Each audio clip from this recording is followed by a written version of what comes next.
Parlons de la politique. Salut à tous, salut à toutes. J'espère que vous portez bien.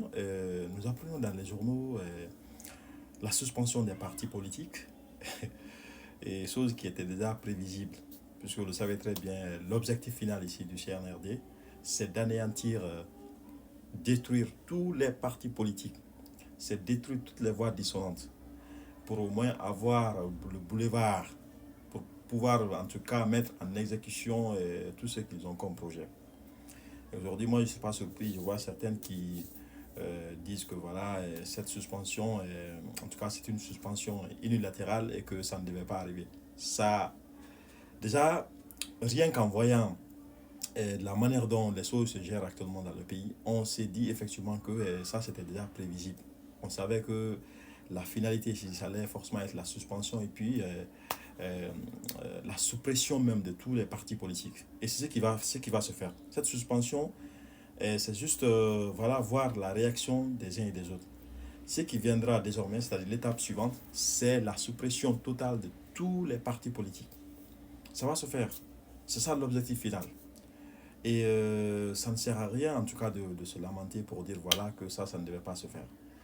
Et ça, personnellement, je ne suis pas surpris parce qu'à maintes reprises, euh, il y a eu en tout cas des voix euh, les plus, si vous voulez, crédibles pour dire que ce qui est en train d'arriver, forcément va toucher en tout cas euh, beaucoup de personnes. Aujourd'hui, ce que nous sommes en train de voir.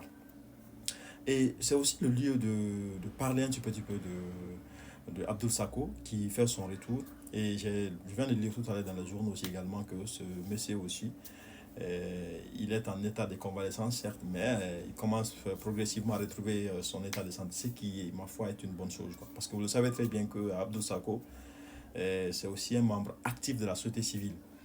Et l'une des voix aussi dissonantes, et qui jusqu'ici refuse en tout cas de se plier aux desiderata donc, des autorités en place. Et j'avoue sincèrement que c'est une fierté de l'entendre.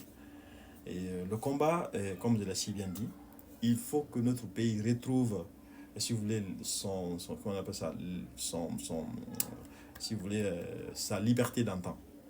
Il faut que le pays soit un état de droit, un pays de libre expression, où chacun est libre de ses opinions, que ce soit politique, religieuse, et que chacun ne soit pas, en tout cas, poursuivi selon le, le gré, en tout cas, de ceux qui sont au pouvoir.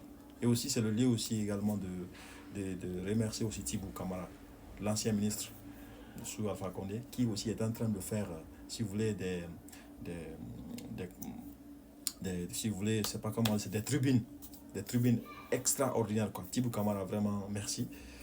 J'avoue sincèrement que la politique guinéenne vraiment est entachée de beaucoup de choses incroyables. Mais je ferai forcément des vidéos pour spécifier cas par cas, parce que c'est ce qu'il faut forcément. Merci.